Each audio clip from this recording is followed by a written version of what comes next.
So when Jesus says you need to die to yourself, which self is he saying we need to die to? It's that false self that always leads us astray. It's that false self that will never give us the true answer that we need. It's always wanting to appear something or something else to the world.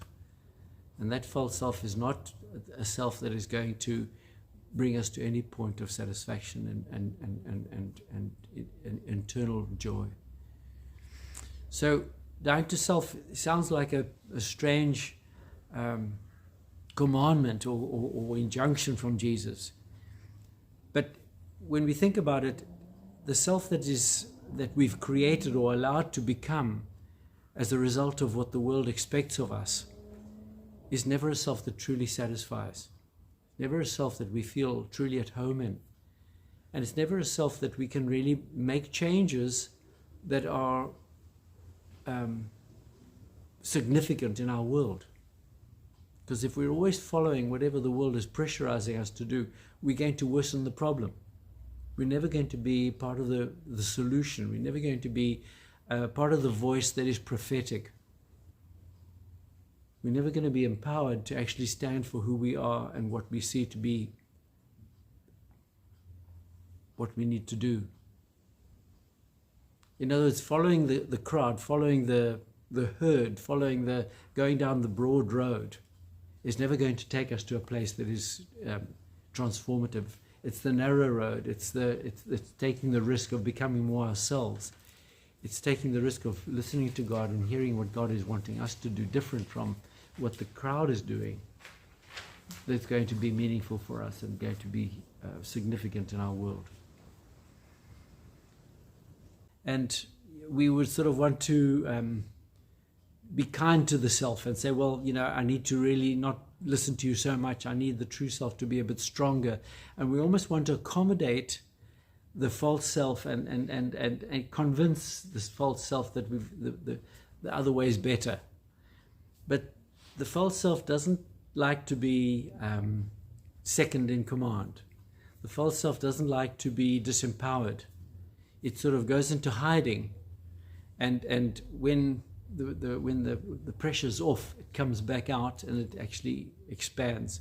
How many books have we read on changing ourselves, and how much change have they really brought about? Almost nothing, because the good ideas, the fresh insights wear out, and then we're back to our old pattern. And you can ask yourself, over my life, have I really changed much? And change is extremely difficult to bring about, because those patterns in ourselves are so entrenched. And the minute we try to face them or change them, they go into hiding and they wait for us to lose our energy and to lose our directives, and then they slowly come back out, and a year or two later we're back where we were, if not worse, because we think, oh well, I've been there, I've done that, it doesn't work, I can't change, nothing will ever change. And we get into a place of resignation, where we're actually defeated by the inner false self, where it's got us under control. And we become imprisoned by it. So we become the victim or the prisoner of ourselves, and we become the warden, because we keep ourselves locked in that place. The bad patterns that we've developed, we're the ones who are perpetuating them. The bad judgment we make, the bad beliefs that we continue to assert, the assumptions that we make about life, about ourselves, about God, about other people, we're the ones who assert them. And when we question with them, we tend to defend them. So we are our own prisoners. We've got ourselves in a knot. And when Jesus comes and wants to unravel the knot with us, we usually have very well developed defenses against him as well. I can't do that. I can't get up at 6 a.m. to pray.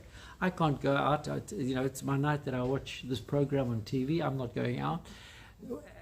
I deserve this food. I don't. We tell ourselves how we want to be, and then we wonder why we're stuck where we are. And so killing the self is really a bit like the virus will only go if we destroy it. It's not a precious self we're killing. It's a false self. It's a self that's been created as a smokescreen that prevents us becoming ourselves. If you could let go of all the patterns in yourself that stop you being yourself, would you not want that? It's not easy because we become so used to living within our own constraints that it's almost like we don't know how to do it, and we don't know what we would look like, and we would be uncomfortable, certainly.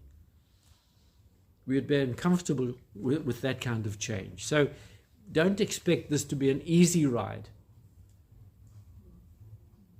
But when Jesus says, leave everything and follow me, he's not talking about leaving your furniture and leaving your clothes and he's talking about leaving your inner self that keeps you locked in.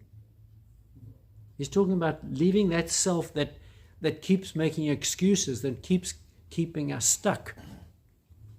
There are a number of examples where he would come up to people and say, leave everything and follow me. And the man says, oh no, I've just bought some oxen, I need to go and check them out. And the other one says, oh no, I've just got married, I need to go and see my wife. And the other one says, oh no, my father died a year ago, I've got to do when a person dies in the Jewish culture, they bury them on the same day, and a year later on the anniversary they have a proper funeral. I've got to go and bury my father. And he says, well, let the dead bury their own dead. Remember?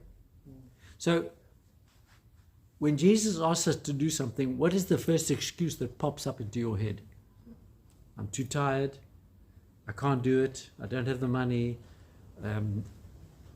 We have 100 excuses. And we tell ourselves and we believe ourselves. We believe our own reasons, our own excuses. So when he says leave everything, it's quite a sweeping statement. And if you say, no, well, I've got to hang on to my teddy bear and I've got to hang on to this and hang on to that, and I can't, I'm often amazed at how much luggage people carry around with them. We've got some cottages here, and Airbnb people come and stay. Recently, some lady came with 2 suitcases. They were so heavy. There must have been 80 or 100 kilos. I don't know what was in those suitcases. But I thought, what is she carrying with her? But, that's what we do in our lives. We take everything that we think we'll need. And it's very hard to say no. I need to begin to be honest with myself and say yes and no.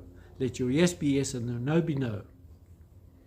When he says leave everything, he's meaning more, leave the stuff that stops you becoming yourself.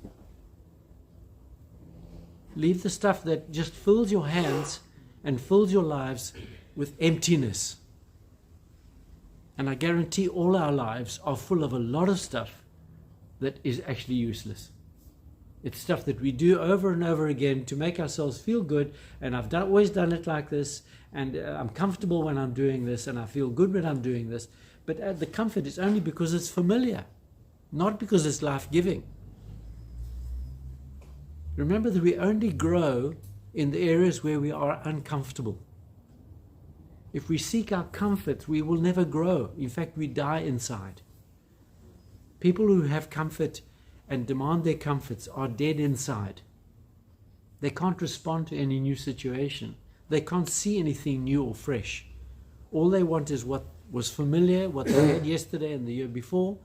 And so when there are areas of discomfort, don't think this is failure. Realize this is invitation. This is new, this is fresh, this is intriguing, this is unusual. God always comes in disguise. If he came in a familiar way, we'd say, oh yes, this is what I do with the familiar. But he comes disguised. So he invites us into unusual places, because in the unusual we lose our patterns of behavior. The places where we are familiar, we just use the same patterns we've always used, and we stay stuck.